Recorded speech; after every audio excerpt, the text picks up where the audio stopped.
I was once upon a time a soccer player at Harvard University with their women's soccer program. And I was a goalkeeper and I was a backup goalkeeper, which meant that there wasn't a lot of time for me, game time, because you're sort of there just in case. And I really loved soccer. I kind of grew up on it. My father came to the States in the early 70s. He was a goalkeeper and actually warned me not to be a goalkeeper. But of course, I followed in my father's footsteps, and that's what I did. And while I was at college, I was watching a men's rugby match, which seemed really interesting. And then a friend of mine came jogging by with her boots. And I said, "Well, where are you going?" And she said, "Well, I'm going to women's rugby practice." And I said, "We have a women's rugby team?" And she said, "Yeah, you should check it out." And I said, "Well, I've heard things about rugby.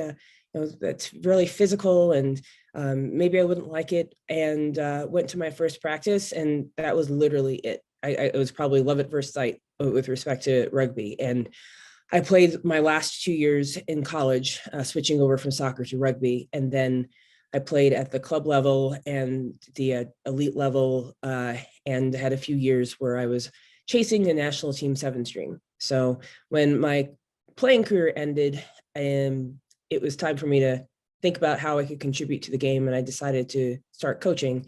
And I've been coaching ever since, and it allows me to do a lot of wonderful things to help grow the game in the state. So I'm really thankful that my journey continued well after it was time for me to hang up my boots. There was no funding available and nothing in the way of sponsorship or anything like that. And of course, this was before the days of Instagram and TikTok and YouTube, where people could become sort of viral stars and perhaps try and develop a brand presence that way. So I can remember the first time I played for my territory. I was in the Navy. I was stationed in San Diego and was basically saving up all my disposable income to be able to play rugby. And I recall that when I landed in I think it was Tampa, Florida at the time, I barely had enough pocket money before my next paycheck to get from the airport to the hotel.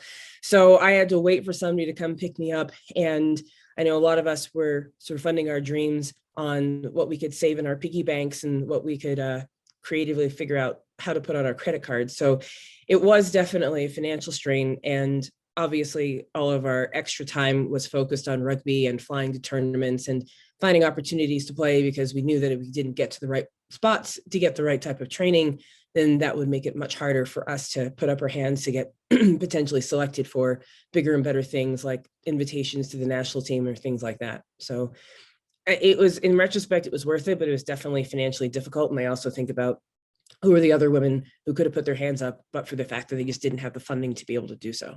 I would say it's getting better. And I think that I'm evidence of that, in the sense that perhaps 10, 15 years ago, the thought of a woman coaching a men's club would have been strange and probably unheard of. The fact that I'm, pardon me, in a position where I'm coaching both at the club level, the men's side, and at this elite tournament, I'm coaching a men's side, is also rare. And rare that it's a team that's connected with one of the armed forces is also rare. So I think that there are minds that are changing, because people are being exposed to both the men's and the women's game, and sort of recognizing the beauty in both, and realizing that a coach doesn't have to have a particular gender or a particular form. They just have to know and love the game and want to teach it and want to help grow it. And that's really the most important qualification a coach can have. I think when I first started coaching, I was probably quite insecure, because you feel very exposed and perhaps you assume that you have to have all the answers to everything. And that's not necessarily true. You just have to be able to find the answers to things and lean on a group of people that will help educate you and help support you. And once I realized that I wasn't alone, I think that helped me take off in terms of my coaching and coaching opportunities, and feeling comfortable putting my hand up to say, yes, this is something I'd like to pursue.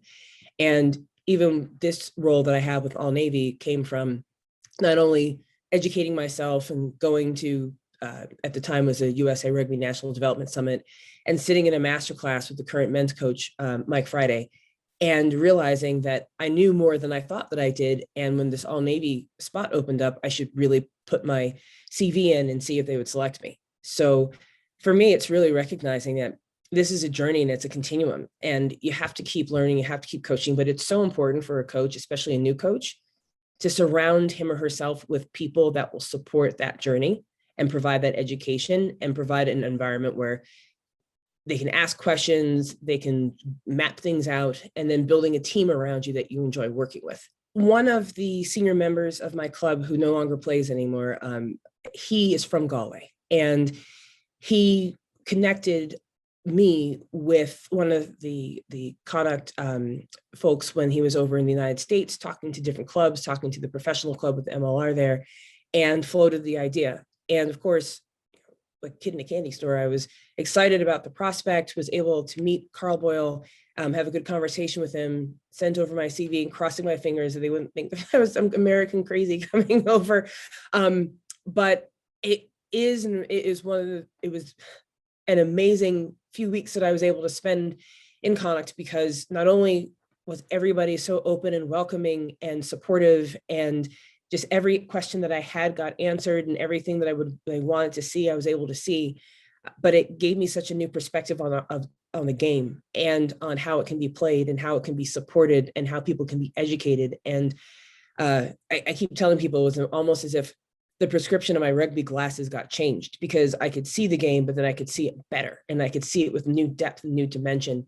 And just knowing that a province and a team was willing to take a chance on me coming over and having, spending time, because that's also an investment of Connacht's time in me to take me around, to show me things, to open doors, to allow me access to the game at that level.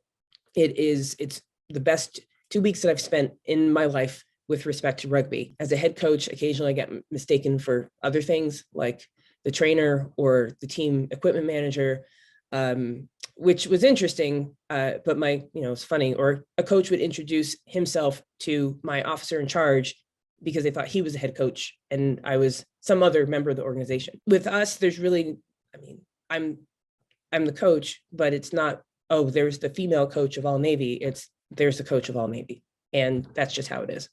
If there's a little girl that somehow gets inspired by the fact that they see a coach on the sideline that doesn't quite look like everybody else, or they didn't know that this was something that they can do, then I'm happy to be that example for them. Because if we're all going to grow this game and take it places that we couldn't even dream of, we need to have everybody on that journey. And it can't just be, this is a space for a male coach, or this is a space that is not suitable for a female coach.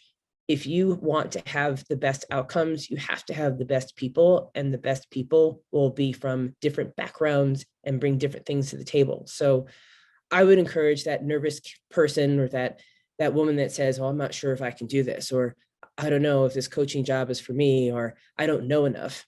You're never going to know enough, because the game keeps teaching you things. And I think that if you ever think you know enough, then it's time for you to go somewhere else. One of the beauties of rugby is that it keeps teaching me things. And the way the game was played 20 years ago, 10 years ago, 5 years ago, it's constantly evolving. And I would tell that woman who's out there who is doubting herself, just like you back yourself if you made a decision on the pitch, just back yourself. And if you see an opportunity, go for it.